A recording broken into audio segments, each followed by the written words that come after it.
So we need to understand the basic principle that I am important. God is so good to me, and therefore I will learn to live one day at a time, living in the best way. The second point that I want to emphasize, second point is, you see, you have conquered the whole world. What will you profit? What will you profit? After you have conquered, I put it in a simple, understandable language, after you have conquered the whole world and lost your soul. Lost your soul. What would you? Jesus speaks about that. Jesus speaks about that. And one man, a young man, he was in the hospital bed. He was ambitious man, very ambitious, and he wanted to be the general number one of the world. And he was wounded in the war, and he was in the hospital bed. And one of his cousin sisters he's an avid reader. He would read lots of books, and one book that she brought him was the gospel. Young man. And that young man read that passage, what I told you. What will it profit a man?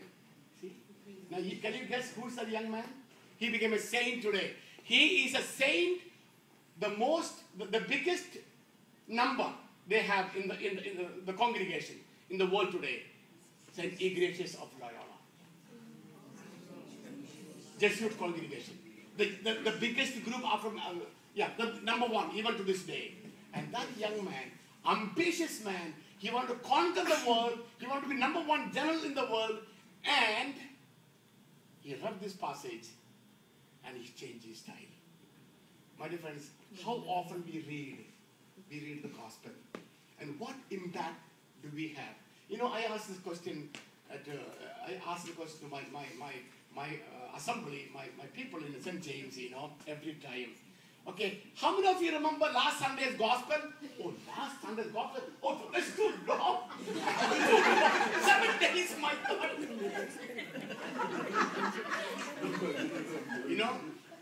Deacon Steve mentioned about the Eucharist, right? Eucharist. Okay. Eucharist is the best prayer. Best prayer.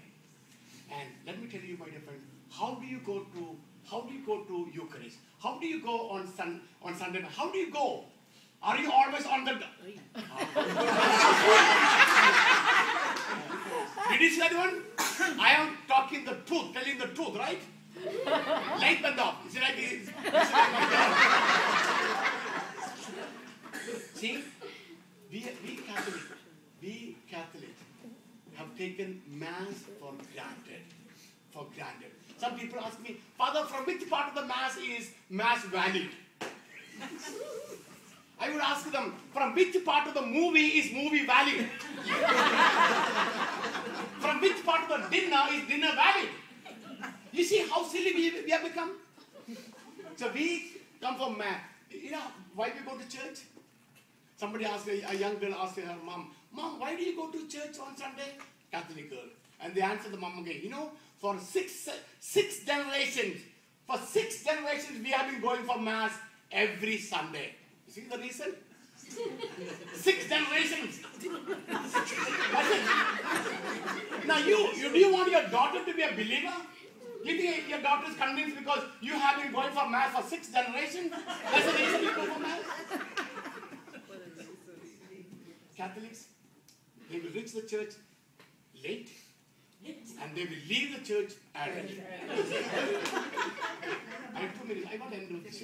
I should not be going beyond my time. You see, I want you to know who was the first one to leave the Eucharist. Who was the first one to leave the Eucharist? In the middle of the Eucharist, this man walked out of the Eucharist. You know who that guy is? Judas. So every time you go to church, they're called early Christians. They're called early Christians. I would call them early Catholics. They would be going out, And remember, when you go out, you are going to betray Jesus. Judas went to betray, right? Where are you going? Why are you in a hurry? You want to go and betray Jesus, right? Stay inside. The last song is the last song that will be sung is the song that will be concluding the whole mass. Whole mass. And therefore, I want to conclude by saying that is our foundation. God said, I made you, I created you in your image. We are all brothers and sisters. Here is the place where we get our food. We have differences. We have difficulties. We may not, as he said, we are not good. I know, he's the only good man I know. But still, the Eucharist is the best person, best prayer, which will help me to forgive and accept one another. Because that is the most powerful manifestation of God's love for each one of us. And therefore, my dear friends, I want all of you, number one, to be a happy Catholic. If you are not a happy Catholic, become Muslims, I'm telling you. I don't know. I would prefer, at least you are a Catholic. You cannot be an unhappy, miserable Catholic going around because you have tremendous influence. Where you are, where you are working, your workplace, your family. Be a happy Catholic. Now, happy Catholics, does that mean that you have problems? You have problems. You will have difficulty. But you look at the difficulty from a different angle. You look at difficulty with Christ by your side. Let me ask you this. Tess and they know this. You know why you have problems? You know why problems come to you? Because God loves me so much. No, because you are alive. You are alive. When you are dead, no problem. When you are dead, no problem.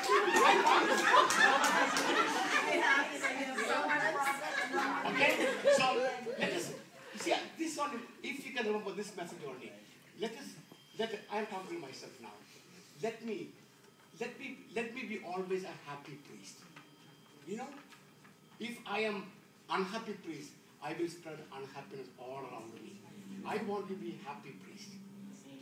And little happiness, that's all. That's it.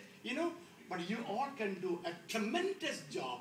You can be real leaven in the world by becoming or being a happy, smiling Catholic.